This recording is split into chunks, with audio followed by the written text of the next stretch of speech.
Joe, what's up, man? How you doing today? Good morning. Yes, I'm doing all right. I'm doing good. I got a new shirt from the Big and Tall shop that it's very nice. So I'm feeling comfortable, feeling healthy, kind of. But kind of. You're not feeling that healthy, are you? I got a little congestion. I don't know. Yeah, I got some too, man. But I think it's from a lack of sleep. But I'll survive. Did you know it's International Ball Python Appreciation Day? Whoa! And it just happens to fall on a Thursday, and we get to talk about it. It's going to be wonderful. We're going to get into that today. I can't wait. I didn't even know that was an actual thing. I'm here to tell you it is. I'm still a little skeptical that it is an actual thing, but my friend, it is as real as can be. It's as important as can be. I can't wait to tell you all about it. It's going to be fantastic. Okay, fantastic. National Ball Python Appreciation Day. Fantastic. No, I got to correct you here. International, my friend. Oh, international. So there was an international committee that got together. Was it the United Nations? They got together and they said, it's this date. It was the IOBP. Yeah, it's the IOBPC got together, and I got all the news. I got all the details for you. Okay, all right. And actually, it's not breaking news. It's just little known news. I'm here to bring it to the masses tonight. That's what tonight. I feel like it's still the middle of the night. Today, that's what we got to talk about today. You are back at the home base. You're at the home office, right? I know you have all these apps. Did you calculate the total miles traveled? I mean, you got to be in the 5 figures of miles traveled in the past 2 weeks. I think if I did that, I would get upset at myself for the amount of time that I spent in a car. So I don't even really want to know that. It was ridiculous. So I drove to Baltimore, stayed in Baltimore, drove to Pennsylvania another 3 hours, then drove to Newark, flew out over to London, then to Paris on a train, then back to London, then London to Newark, then Newark to Pennsylvania, then Pennsylvania to Michigan, and then Michigan to Florida. So how dumb is that? That's like dumb, right? That's stupid. I didn't call you dumb or stupid, but I think if we go back in the video, if we go back in the historical data, I might have mentioned it seemed like a lot. But hey, you've done it. You accomplished it. So, all right. I still like look over at Chelsea and I go, I can't believe we did that. And nobody was killed. That everybody came back alive. Right? Nobody killed anybody. It was fantastic. So it's that's where the joy is going to be. I mean, so you did 3 countries. I mean, what's the over under on states? Did you think you hit 20 states? You must have hit close to 20 states. Must have, because you took a different way back than up, right? Yep. Yeah. Georgia, South Carolina, North Carolina. Georgia. You did the North Midwest, the Central Midwest, and then the American South. Maryland, Pennsylvania, New Jersey. Okay, here we go. Then Ohio, and then Michigan. You can't count New Jersey twice. No, I didn't do New Jersey twice. All right. Continue. 9. I got 9 states. Oh, wait. No. Because then you got the trip home. And you did a separate trip back. Was Michigan. That's why I put it at 20. Ohio. Then we had, where did we go? What's below Ohio? Oh yeah, Kentucky. Then we had 11. So then Tennessee, 11 states. Oh, I figured you would have taken the Mississippi south and then cut across in like Missouri. No, you go Tennessee, and then I'm good. We're okay. Yeah, you know what I mean. It's like 75. Yeah, exactly. Oh yeah, I hate. It makes for great content, right? Just the insistence that people have to give me directions these days. I'm like, I don't give me directions. I don't need it. And it drives my father nuts. He wants to tell me, there's this new road out in the woods and you could do I'm like, Dad, it's all right here. And he's like, yeah, well, what if that fails? I'm like, I don't know. I guess I'll sleep there, but it hasn't yet. I'll be okay. Well, And he's like, sometimes it'll take you to the wrong place. I'm like, yeah, sometimes, not lately. Sorry. What's the worst place that the GPS has ever taken you? Like, how bad has it been? The worst was this was about 12 years ago in North Carolina. We were trying to go to the mall in Asheville, and it kept saying we're closer and closer. And man, there's nothing around. We're in the sticks. I'm talking in the hollers of Appalachia. And then it said, here you are. You are here. And it was nothing. I didn't know where we were. I didn't know how to get out of there. It was nothing, man. There was nothing there. So, well, welcome home, man. I got to think about when I was talking about mileage, I'm talking airplanes too. I mean, you did 2 continents, 3 countries, 11 states. Gotta be 12, 13,000 miles. I would say I would call it a genuine vacation whirlwind. I'm going to call it the whirlwind of 2024. Yeah, I would too. Did you relax anywhere? I got a good 45 minutes every couple of days. So very good. Yeah, excuse me, everybody. I got some sinus nasal stuff going on. Everybody loves that. We got when we got home, it's funny, you go completely nuts. And actually that's my one thing for this week is an update on one of my goals for this year. But after 2 weeks of just debauched eating, drinking, running around, all of that stuff, I get home and in my head I think, oh, I'm gonna clean it up. It's gonna be completely clean from here. Yeah, you're gonna detox. You're gonna change your life. You're gonna turn a new page. I've missed all of my favorite foods from Tampa for the past few weeks. So this week hasn't been that at all. We went out to a wine bar on Monday night. We got pizza on Tuesday night. Right. Yesterday we started to clean it up a little. Have you gone back to work yet? Oh yeah. Okay. Yeah, that's always a thing, isn't it? Like and maybe not for everybody, but when you go on vacation, and then you come back to work, it's always a little bit harder, isn't it? That's the start. It's like that's when the reality hits. You're in the weeds at work because you got 2 weeks of you want to act like you're right on the ball and refreshed, but that first day your head's still in the clouds. Oof. Yeah, it's rough. It was rough to get back into it, definitely. Gotcha. But, I got to tell you about the one big thing, man, a massive 4th of July tradition in close to my heart is on the rocks this year. It looks like Are you talking about the eating contest?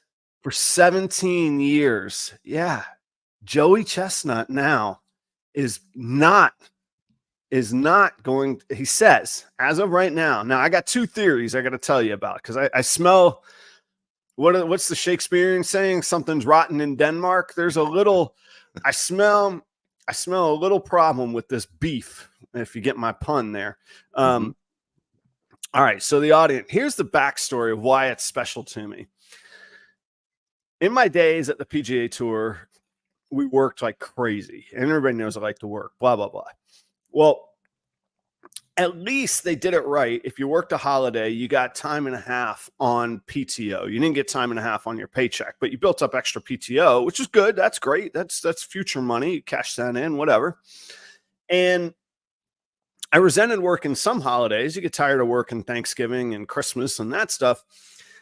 But July in Florida on the 4th of July is dead at a golf course. That is free money for you. Work that holiday. And nobody golfing when it's 99 degrees and everybody's cooking out.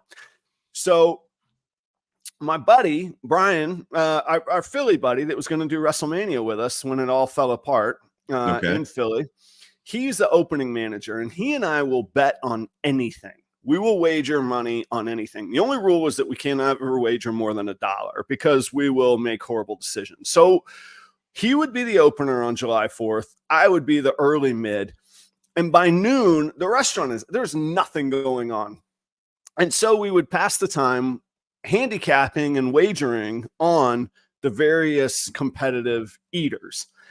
And 2007, Takeru Kobayashi was the dominant eater, unstoppable. 6 years in a row, the guy is killing it. 2007, my buddy wagers. He goes, "There's this new dude, Mark Chestnut," and I go, "You're out of your head. You can't beat Joey Kobayashi, right? Joey Chestnut, Mark Chestnut, Joey Chestnut." He goes, "I got this guy." I win the bet. 07, boom, give me the money, Brian. Okay, gives me the $1. 2008, we go head to head. What happens? After 10 minutes, they both had eaten 59 hot dogs. They go to an eat off. Joey Chestnut gets 5 more dogs in 50 seconds, and it took Kobayashi 57 seconds to eat those 5 dogs. Joey Chestnut wins. And except for 1 year over the next 17 years, up until last year, including last year, Joey Chestnut wins 16 of the next 17 eating contests. Was he due? You're making this year? More interesting than it's ever been to me. It's phenomenal. I'm on the edge of my seat listening to you right now. It's equal parts Carnival Barker, pro wrestling promos, and grown men eating. Did you hear me? 59 hot dogs in 10 minutes. Grown men and women doing this, by the way. All right. Yeah. Oh, I can't even think about it. Yeah. And they put the bread in the water and they stick it softens it. Yeah. You gotta dunk it, bite. Yeah. So this year, Joey Chestnut signs a marketing deal, endorsement deal with Impossible Meats, the imposter Frankfurter. And now Nathan's Hot Dog says, "Oh no, you are not going to represent an imposter Frankfurter or any other hot dog at our contest." And Joey Chestnut says, "Well, I'm walking." So everybody's up in arms. It's being reported on ESPN. The mayor of New York City has called on all parties to return to the table. He wants this. Eric Adams wants this to take place with Joey Chestnut. Nathan's Hot Dog says, "Hey, look, we pay you. It's like 300. He gets an appearance fee of like 300 grand, whether he wins or not. By the way, it's called the Mustard Belt is the title that you win. And so here's the thing. Kobayashi has agreed, and now Chestnut and Kobayashi have not eaten together in the same contest since 2009. Okay, so Kobayashi, he dropped out. Yeah, he stopped competing on the hot dogs. He officially retired last year altogether. In comes Impossible Meats money, Netflix money, and they say September 2nd, Labor Day weekend, we're getting these two back together for one last showdown.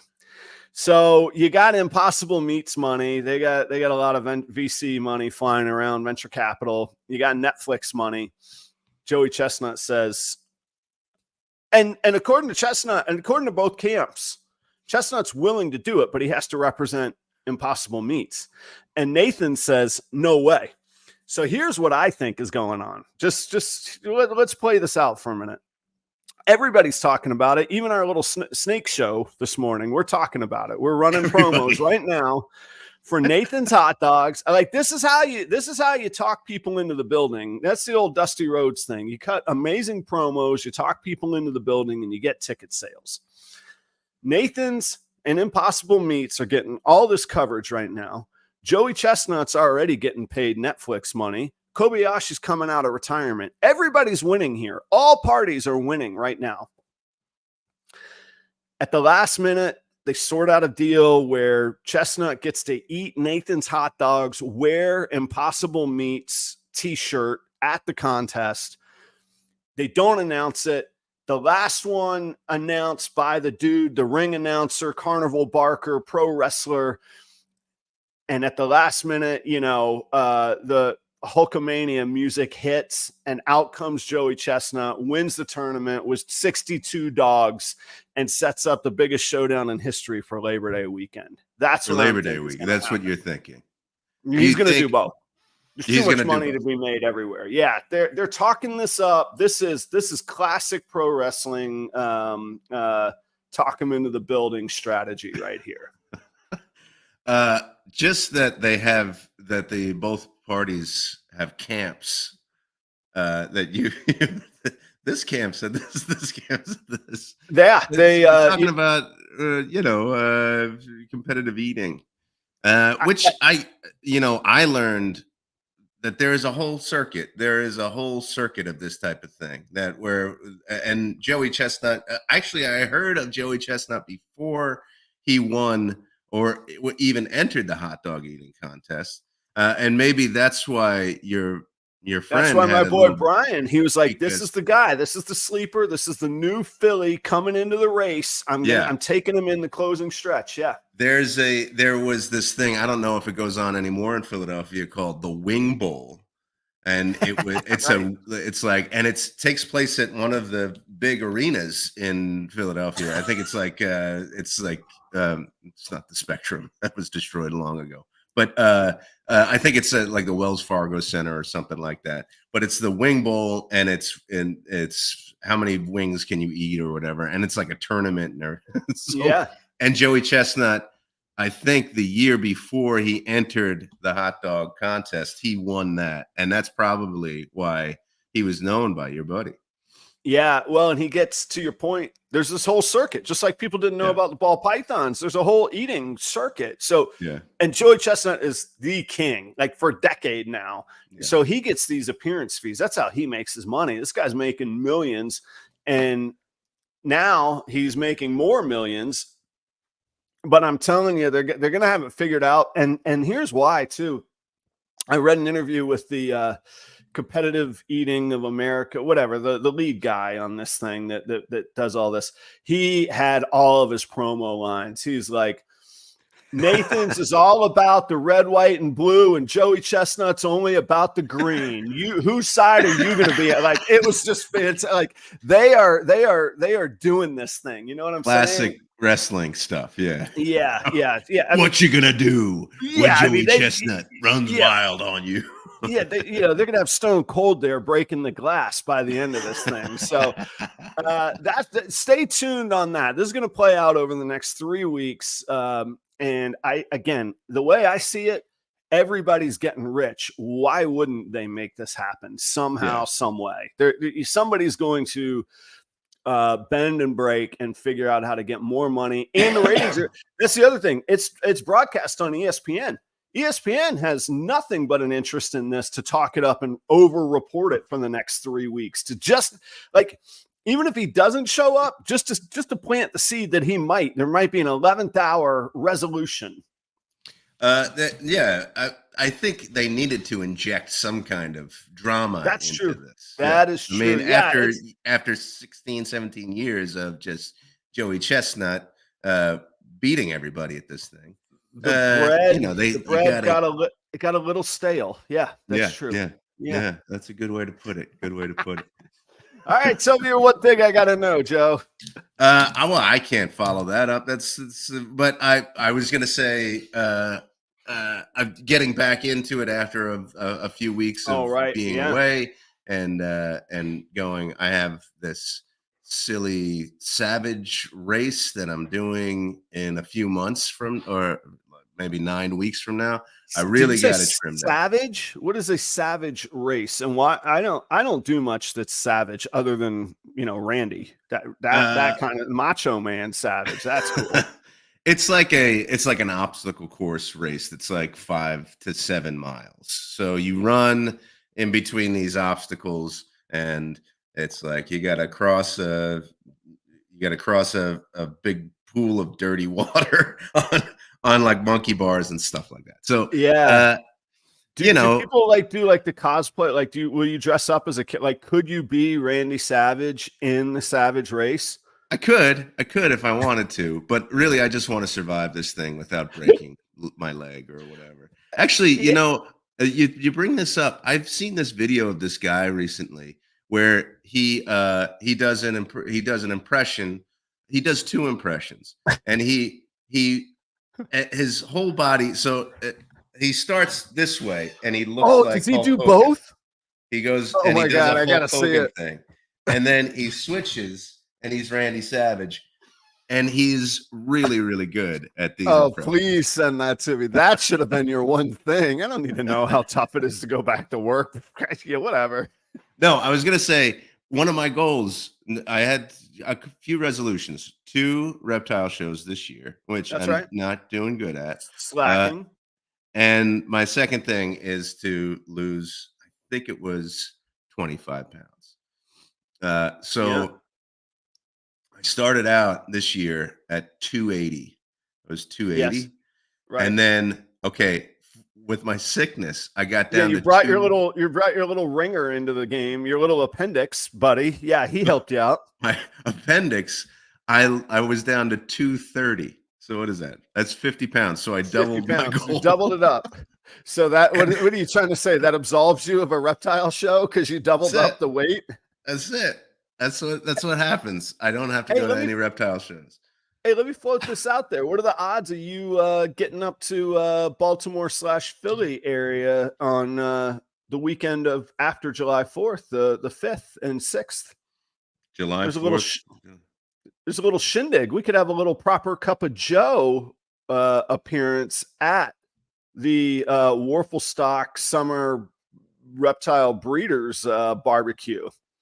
I could take a look at that and see what's going on. Yeah. Wow. You heard it first, guys. It could happen. It could happen. It could happen. But after this 2 weeks, I'm back up to 260. So I don't want anybody. You're unabsolved then. Yeah. I went back up. So yeah. So I gotta drop some pounds in the next few months. Joe, can I tell you about Reagan, Renee, Royal Pythons? Speaking of the Jersey guys and the Philly area guys, that is Charlie Ryan. He's in Cherry Hill, New Jersey, and I've learned that you call things townships up there. They're not towns or cities; they're townships. So townships, which I always the abbreviation of township is TWP. Which that took me a little when I was driving. Yeah, when I was driving, I was like, "What? Like, where's the N? Where's the S? There should be." Yeah. I don't know. Whatever. Go ahead. They were doing the hip thing where you just eliminate some letters and make it your advertisement long before anybody else, man. Guys, check out Charlotte. It's like the abbreviation of identification, ID. You have I, which represents I, and then D, which represents identification. That's right. That's an old Norm Macdonald joke. Anyway, go ahead. Sorry. Oh, God, I got to tell you the worst Norm Macdonald joke. I can't even do it. It'll take me 40 minutes on the show. I'll tell you the next time. Guys, check out Reagan. It's that long. Check out Reagan, Renee, Royal Pythons. That's Charlie Ryan. Right now. Absolute good content. He's got a 1.1 breeder puzzle pair on Morph Market. The only adult female puzzle on Morph Market right now. It's all the rage. Puzzles are the hot thing. And look, they ain't cheap, but you save yourself the time. You get yourself right into the project. It's a 1.1 on there. He's also got a puzzle heck clown on there. Only one on Morph Market. He's doing some serious stuff, and you should go check that out. So forget all the other stuff I could tell you about Charlie and Reagan, Renee, Royal Pythons. Right now, your opportunity to just leapfrog and jump right into the producing puzzles and fast forward in the project. Your opportunity is there. Stephen and I on Tuesday night talked about investment animals. we both disagreed on how and when to buy your investment animals, but we both agree that you need to. Great opportunity for you. Check those out. They're beautiful. They're on Morph Market right now. And the link is down below for Charlie at Reagan Renee Royal Python's LinkTree. So go check that out. Also, Cold Blooded Cafe. If you don't know by now, I've been singing their praises for years now, literally. And thank you for them for sticking by me for years. But the reason that they do that is because so many of you all keep utilizing them. Very fresh rodents. They are my favorite. They are all grown in-house at Cold Blooded Cafe. Their biggest competitors are buying leftover lab rats, frozen containers of rodents from other countries. All of Cold Blooded Cafe's rodents are produced in-house. They are the freshest. They're my favorite. They're the cleanest. And I'm going to do a little reel on them today, actually, as well. So use the promo code PROPER11. If you get above $250, you can use the promo code FS250. You can use them both of them. Save yourself 11% and get free shipping on $250 of sales, FS250 and Proper11. Thank you to those sponsors. Last but not least is Keith at Kreative Genetics out there in Fresno, California. Keith and I are working on some great clutches with his clown axanthic male. He's also working stranger genes into clown axanthic and pied combos, double, single, triple recessives. If you're interested in any of that, check out Keith at Kreative Genetics. Joe, it's International Ball Python Appreciation Day, my man. Is it? It is. It is. Oh, it is the day where we sing the praises of ball pythons, where this narrative that ball pythons are dead and that we've had enough of ball pythons, it gets put to bed. It's the day where when somebody tries to shame us or gives us some patronizing comment about being ball pythons, we look them square in the eye and we say, "You're welcome." It's a wonderful day. I can't wait. We're going to celebrate. I might even make some t-shirts. Happy International Ball Python Day. And you can wear June 13th. June 13th? Is that? Oh, it is. It's also June 14th, June 15th, June 16th. It's a long event, man. It is. It goes on. You'd be amazing. You'd be amazed how long you could celebrate International Ball Python Appreciation Day. It's great. That's what we're here to celebrate today, Joe. Even you get to drink a little Camus every now and again because of the amazing creature that is the ball python. Am I right? I gotta say, I appreciate that. Very, very appreciative of the ball python and the few nights every year that I get to drink some extra delicious wine. So thank you, ball pythons, for that, and really for raising the profile of the reptile community. Would I say is that accurate or no? Oh, I would say it is the reptile community, and all the others are subsets, and as a result of ball pythons. That's what I'll say. Those are strong words. Strong words. Yeah, you said it. I didn't. That's correct, and I'll stand by it. Why do you stand by that, Adam? Why would you stand by that? All the tongue-in-cheek stuff aside, there's this narrative that drives me bonkers that somehow ball python breeders are less of reptile keepers, that were these like kids playing in a sandbox. And it drives me absolutely crazy. And I'll tell you, it happens in a lot of industries. Charlie at Gray Rider Reptiles, wonderful sponsor on the Tuesday night show, shedtesting.com. He got treated the same way. He says, I could figure out these shed tests. And there was a little bit of a narrative that, yeah, that'll be fun. Let's watch this guy figure it out. He's absolutely disrupted the whole industry. He is crushing it. And I'm not going to share some of the behind the scenes stuff, but I absolutely know that he's crushing it. So anytime in industry, I saw it with chefs. Oh, yeah, you're cute. You'll do amazing things, kid. Yeah, I'm going to knock you off your seat, pal. That's what's going to happen. I saw it. And what I hate is snobbery. I hate these false barriers to entry that are nothing but fear mongering and trying to keep little people little, close out anybody else, patronize, demean any way that you can. I saw it when I worked for Ruby Tuesday for 10 years before I went to the PGA Tour. Oh, you should have seen the reception I got when I walked into that restaurant and kitchen. Oh, that's cute. It's the Ruby Tuesday guy. Ruby Tuesday guy.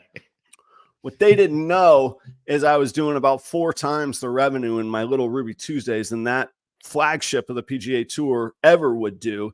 And I was crushing them on volume. And I was the one that could handle it when our doors got kicked in when the first day of that first tournament came. So, like, it's a recurring theme to me that just drives me absolutely insane when I hear it's like the hip thing to do. And even producers, like even other like the what would you call it, the tertiary industries, like people that provide, you know, enclosures or thermostats or heating pad, whatever, like all of the show promoters, all of these tertiary things, producers that are making money on this stuff. It's like the flavor of the day, the soup du jour is to just crap on ball python breeders. And it drives me nuts. We're putting so much money in their pocket. Let me entertain this for a second. Let me entertain that aspect or that approach or that perspective for a second and ask, what's the argument? Like, why is it like this? Why? Because it is so popular, or okay, so maybe that's the actual reason. But what would be the reason that they would say, like, is it less complex than breeding other types of reptiles? Or is it easier to enter into? Like, what are the reasons that people say they're poo-pooing the ball pythons? So I don't know. I can't speak for them, but here's my feeling. And I have a couple feelings on it. One is it's the old Yogi Berra thing. Oh, nobody goes there anymore because it's too crowded. Okay, yeah, okay. All right. So there's a little bit of that. There's a little bit of the factor of the old man get off my lawn. So the old men, largely men, that did it and created, props to them, they created the market. They probably take a little bit of pride. They're going, wait a minute, I did all this work, and now, you know, this pandemic comes and this restaurant guy thinks he can just, you know, outfit his basement and start a little podcast and make a difference. Yeah, I kind of did. So, but that happens all over. Oh, college kids could just sneak these into their dorm rooms and have a side hustle. Yeah, Gen Z, they did that pretty well. That's actually the brand name of some breeders that did it really, really well. So, and there's a fairly high failure rate, like any business that there is. So then it's a haha, I told you so kind of follow up when somebody else is getting out, you know. When the market was sort of created or the industry was really built up, I mean, there's legends of, you know, suitcases of tens of thousands of dollars exchanging hands. Hell, I've seen it in person, not even in suitcase, just there it is. But in hotel rooms in Daytona, or, you know, before companies like Redline Shipping were doing it sort of ethically and properly, you know, carving out phone books, and somebody mails you a phone book with a stack of cash in it. You take the cash out, you put the ball python in, and you mail the phone book back to them. Like, just craziness of what went on. And I think there's a perception of, oh, you guys have it easier now. You don't know what it was really like, blah, blah, blah. And all the things that have made it better. Yeah, again, it's lowered the barrier to entry, and it's made it more accessible. And it's easy because there's a little bit of a haha, told you so, because some of the market pricing has come down, but it's like a lot of things that were skyrocketing in the pandemic. You know, there's a reset back to reality, and it is hard. It is challenging. You're not going to get rich overnight, like some people were doing in the pandemic.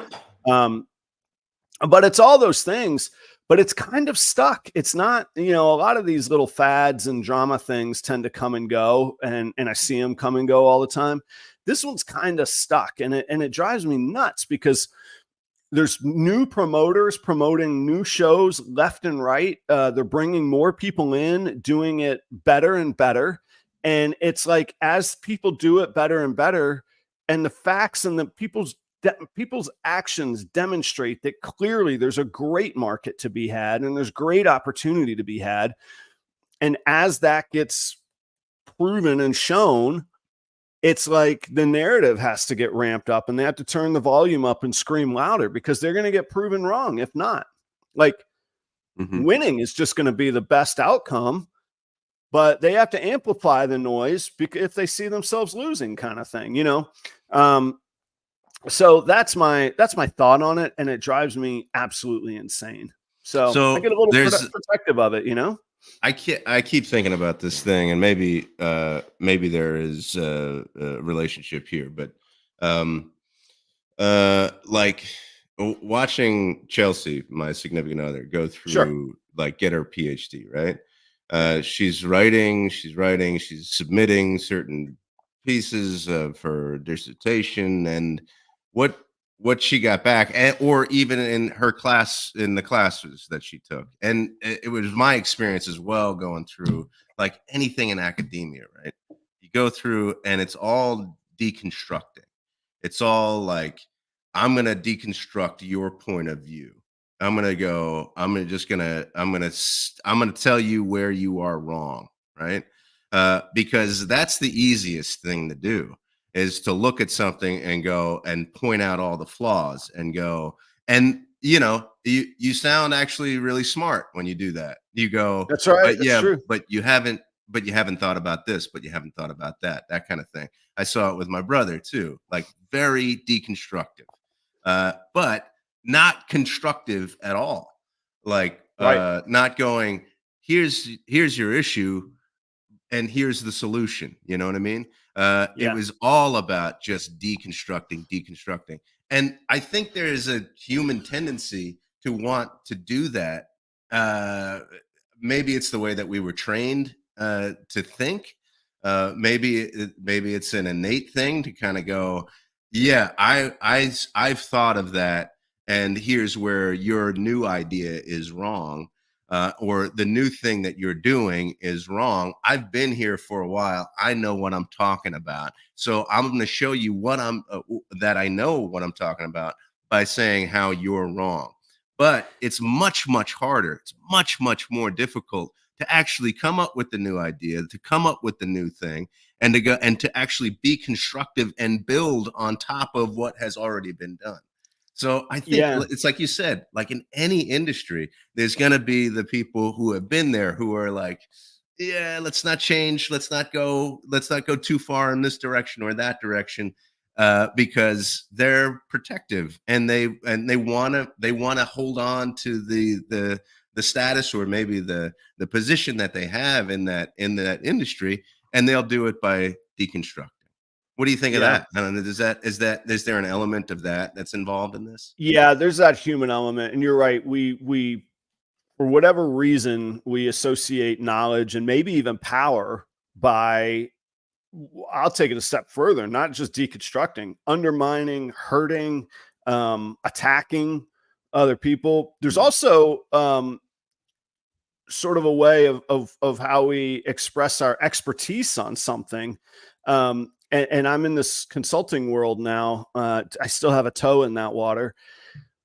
Like, a good consultant never walks into an operation and goes, "Congrats, guys, this is perfect. See you later." Right? Like, no good consultant does that. Like, you've been in the consulting world. So yeah, how do we it's almost your expertise? Job. It's almost your job to find the issue. You're right. Like, find the issue. If it's not obvious, find it, point it out. But then also you have to go, okay, this is how you handle it.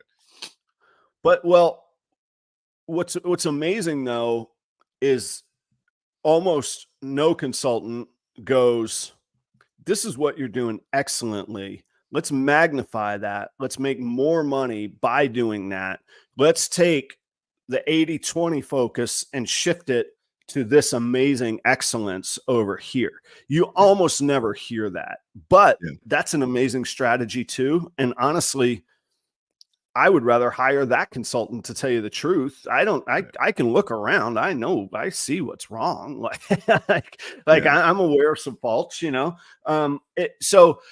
but we don't think of that. That's not the first nature to go after. And then, and a lot of it, I think does go back to, there's a certain amount of pride in the work that like to give again, most of these men, so I'll use that pronoun, but most of these men, the benefit of the doubt, there's probably a bit of pride in, hey, I remember when I figured this stuff out. None of you would be here without me. And a lot of their opinions publicly is that it's run its course. The market's dead. It's not worth your time anymore. But what gets me is the hypocrisy, because I know their number one sales are still driven by ball pythons. I know it. I know it. I know it with show promoters that don't want them there. The most people coming in the door are from ball pythons. Steven at Leviathan Snakes did a video this week that was, I thought was fantastic. There's a YouTube channel called Snake Discovery, and that's owned by Emily and Ed, and they're great. They're actually local here in Minneapolis. I don't know the numbers off the top of my head. Steven will know them. They have hundreds of thousands, millions of followers, literally. Mm-hmm. They get paid appearance fees. And I'm talking, I don't know how much, this is pure speculation on my part, but I bet that they gain some appearance fees of $5,000 to $10,000 just to fly into a show, because of the hordes of kids that want to buy banana ball pythons and blue-eyed leucistic ball pythons. And I'm talking at Tinley. They literally rope off sections of the most important reptile show in the nation, or one of the two most important, just for the army of people that are going to come to see Ed and Emily. And Steven's argument was, to be honest, Ed and Emily could pop on and go, big update, guys. We're swinging our focus back to ball pythons because they're so amazing. And it was something like, if 1.5% of their followers bought just one ball python, Morph Market would be empty, mathematically speaking. Wow. Okay.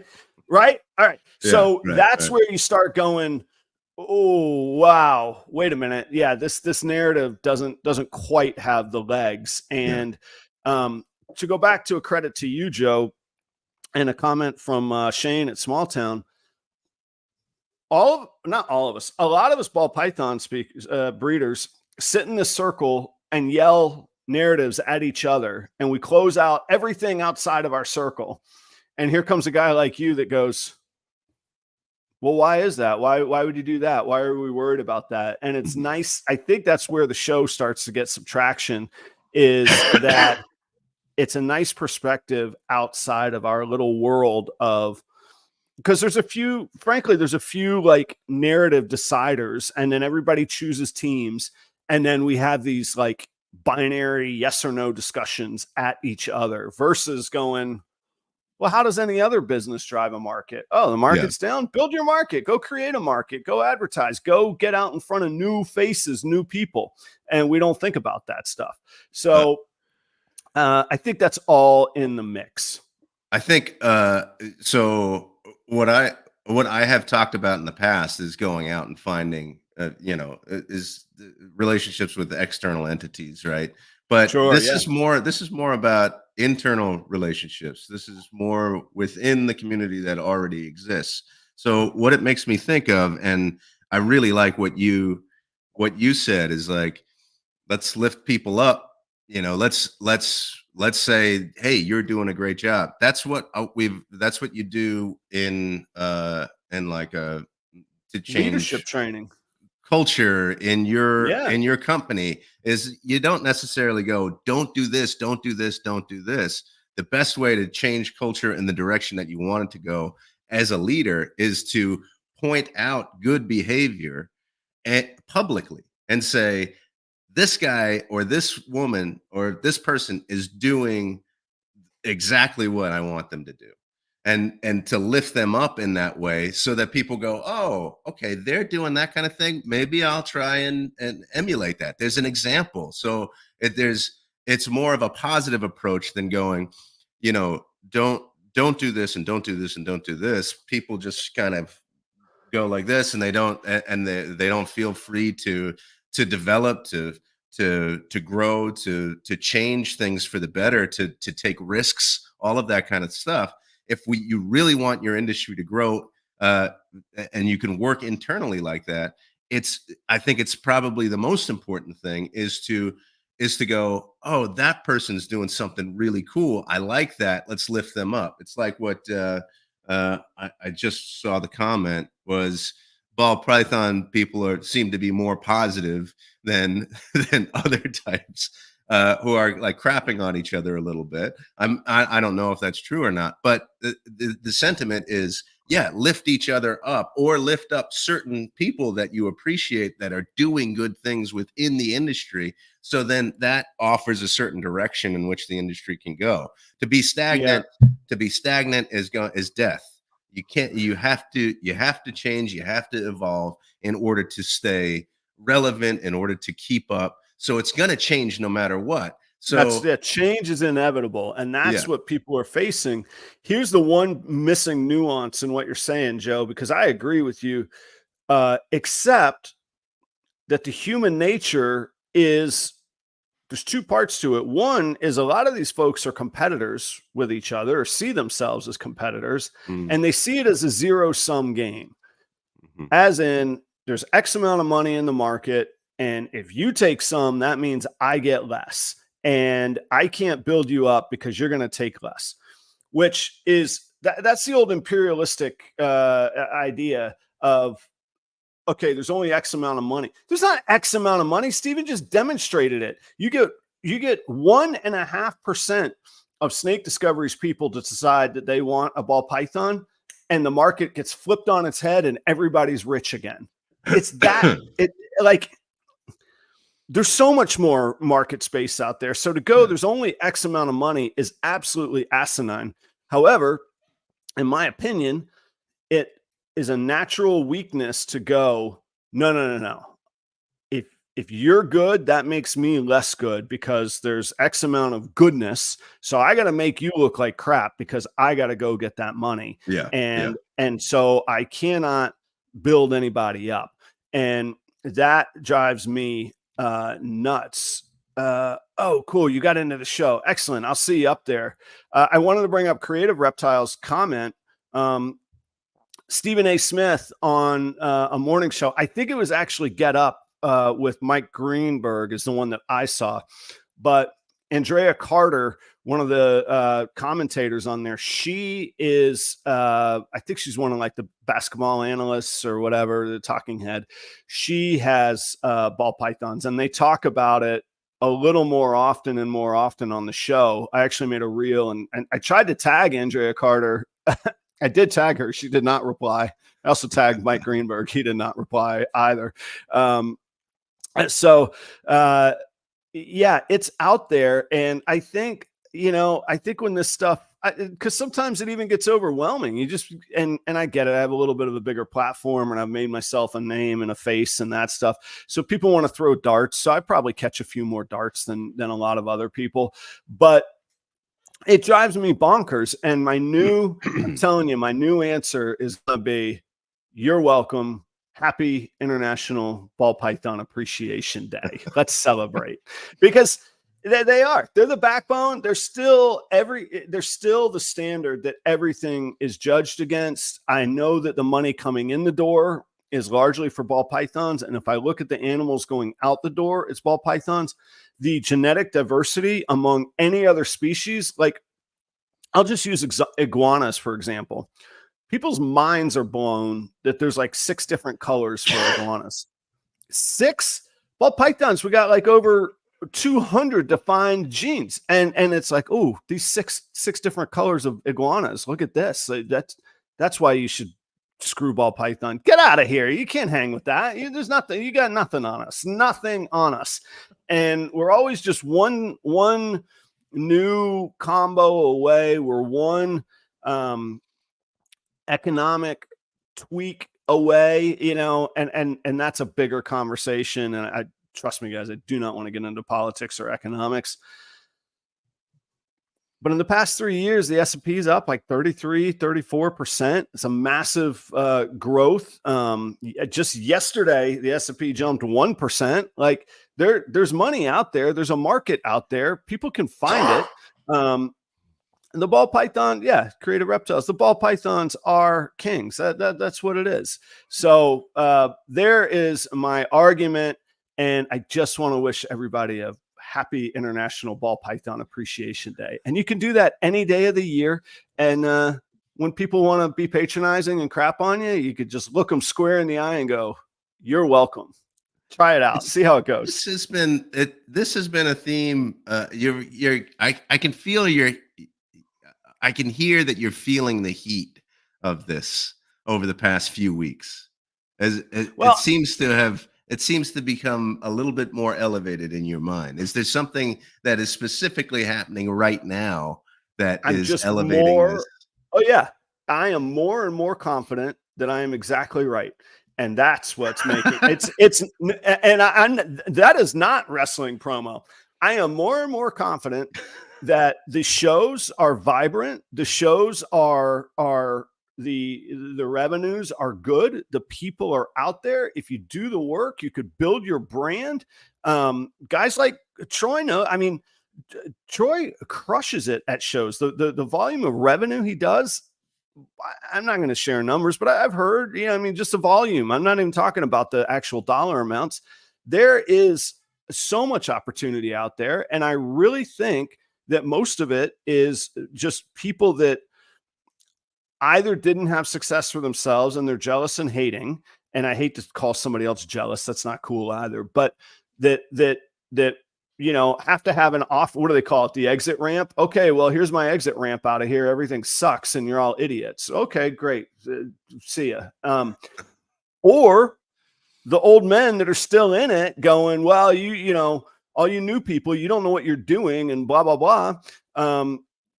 Yeah, and there is such cool things. And Troy is exactly right. I've seen Jeremy Baud do this, who's in the audience. I've seen Steve Casino do this. I've seen Dale and George MD do this, where breeders walk a customer because they don't have what a customer is looking for. They walk that customer over to another person's table. It's amazing. Awesome. Like, we don't hear about that kind of stuff. That doesn't get headlines. What gets headlines is somebody telling somebody else off and like they're going to ooh and on fight each other. Like we're going to have a slap fight over the microphones on a podcast. It's so dumb. It's the dumbest thing ever, man. So to your point though, why I'm becoming more vociferous because I believe more and more confidently. And not only do I believe naively, I have the data to back it up in my own personal experience. I'm not saying the last thing I'm saying is everybody should go do this and get rich. What I am saying is a market can be created and there is opportunity out there. Go after it. Be happy, whether it's a hobby or a business. You can enjoy yourself in it and it be worthwhile. This is it's actually surprising to me because I enter into this through this podcast, through you, yes, through being with you at a show, and there seems to me to be such collegiality among the community. People are helping each other out. They're really working with each other. Like, It reminds me of like the brewing industry, like the beer brewing industry, which I spent 5 minutes in. There's collaborations where you're bringing I get excited when I see this brewery is collaborating with this one and they've done something together. Let me try this beer. Now, beer is a different commodity. It's, consumable and everything. But there's still there's this, we're going to help each other out here because 3 breweries in an area is much better than just 1 brewery in an area. You're Right. because people go to one and then they go to another and then they get an Uber home, hopefully. But Right. but there's this, we're gonna help each other out. And there's years and years ago, 10 years ago, they were saying in Tampa, this market is completely saturated. Well, breweries keep opening here. One just opened in Dade City just a few, well, just this week, just 2 days ago. And I'm pretty sure that's going to be okay. It's going to survive. There's been other breweries that just continue to open up because they're successful. They keep good and they keep making money. They keep generating money. Now, I've been out of the industry for a while, so I'm not really too sure. Maybe I'm speaking out of my ass here, but there seems to be. I look at your industry and I go, if there were just maybe if there was the same kind of collegiality that I see throughout the entire industry, then maybe then the industry grows, the market for and interest grows to become more involved with people who wouldn't be involved in the first place. I would say, and this is going to sound snobby, which I hate to sound, but I mean it from my own experience.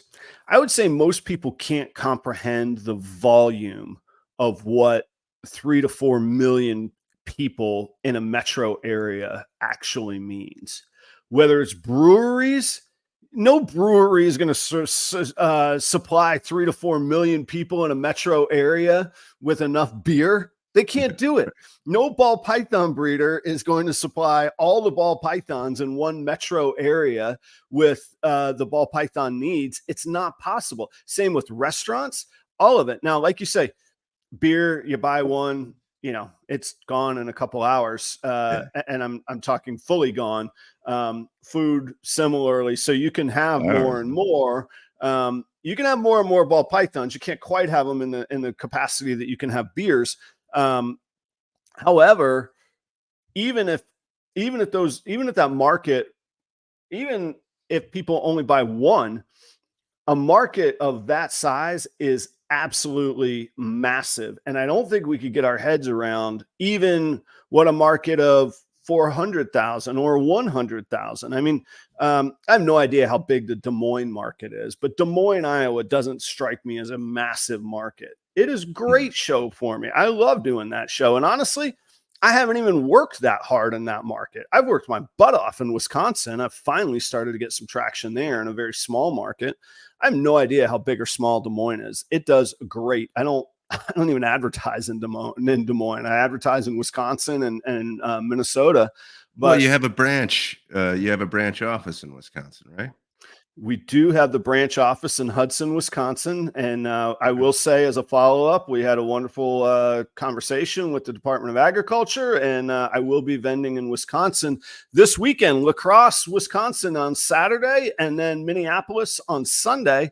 And next Sunday is Des Moines. So I get 3 shows in 8 days, man.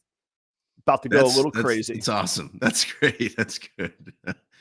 To finish up, you just came from France. Any idea of what Des Moines means? No. I looked it up. It means the monks. The monks. Several monks. Is there like an abbey there? I do not know. I don't know. Now, that's where my insight stops. It's the monks. You went no further than that. Heading down south to the monks, baby. That's where I'll be next weekend. I actually love this quote, and this kind of speaks to what we were talking about. I don't think that you change. I think change comes by promoting people who you think are doing good work within your industry. Right. And so, and that's instead of like crapping on people that are not doing well, or not doing the thing. It's promoting the people that you think are doing well. If you want your industry, or if you want your company, or if you want your group to go in a certain direction, it's pointing out those behaviors that you want to see take hold in your community. So this whole thing where people are walking others to other places, but they're walking the clients or the potential clients to other places that they know are doing doing good work. Yeah. So I think that's super important. Instead of going, no, don't be like that. It's going, I don't have that, but let's go over here to Adam and see what he's got. I think it's a subtle, nuanced flex as well. Like, how strong does that make you look that you can go, I see your hundreds, maybe thousands, but you want this. I'm cool. I'm good. Like, subtextually, that says, man, this guy must be doing something right. I got to keep them in my mind. Yeah. Not to mention, like, word of mouth. I could tell, I don't know if Jeremy's still in the audience or not. I called Jeremy years ago. Hey, I'm looking for this or that. He goes, I don't have it, but call up Steve Casino. Steve's Morphs. I know he has one. Just tell him I sent you over there. To this day, I still look to Jeremy for first options. Like, he's somebody I want to spend money with if he has what I need. And I talk about him. I wear his shirts, blah, blah, blah. So, like, there is great long-term residual benefit to it. Adrian talks about wanting diversity. Ed and Emily are expanding for diversity, not just ball pythons. I do agree with that.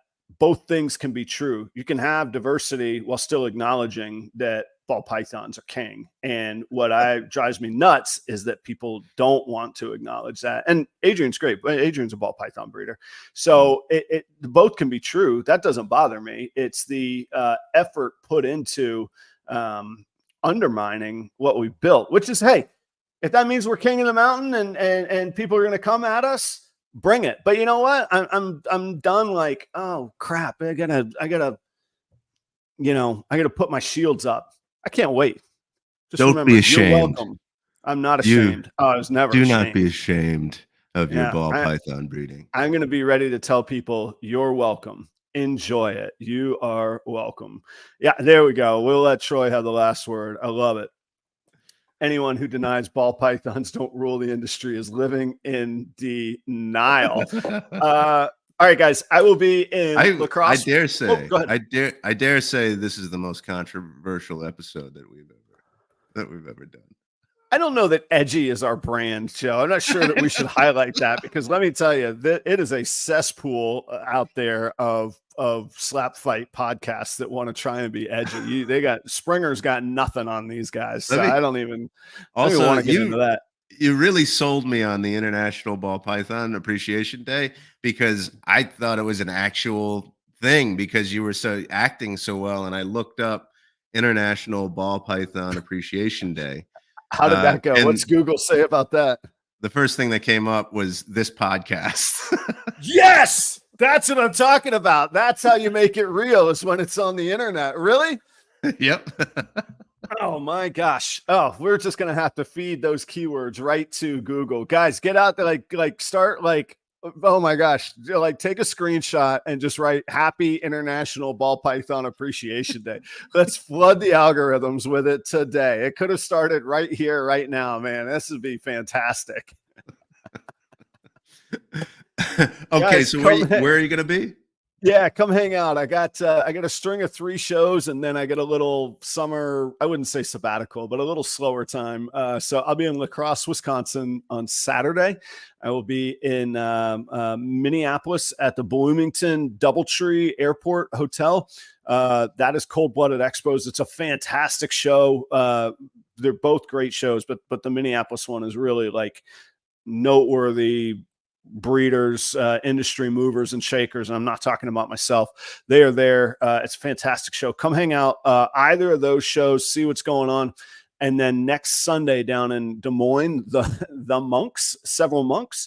I'll be in Des Moines next Sunday as well. And then anybody that's following along the website, anytime now could go live. So just stay tuned on Instagram. We're working on some final plugins, some final polishing, and but that'll go live, and all of my inventory will be on properroyals.com as well. Thanks. Joe, it's great to have you back in the home office cockpit, and I'm glad that the trip went safe.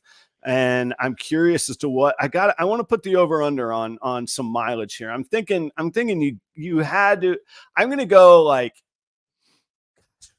I'm going to take the over. I'm going to put the over under at 14,000, and I'm going to take the over is what I'm going to do. Does that sound reasonable? 14,000. All right. I'll do some calculations and I'll get back to you. All right. That sounds good. I hope you have a wonderful week. Let's both kick out our little sinus jams that we got going on here. And I think that's what I got. I feel like we just got going, but I know it's time. We gotta wrap this thing, right? I think so. Yeah.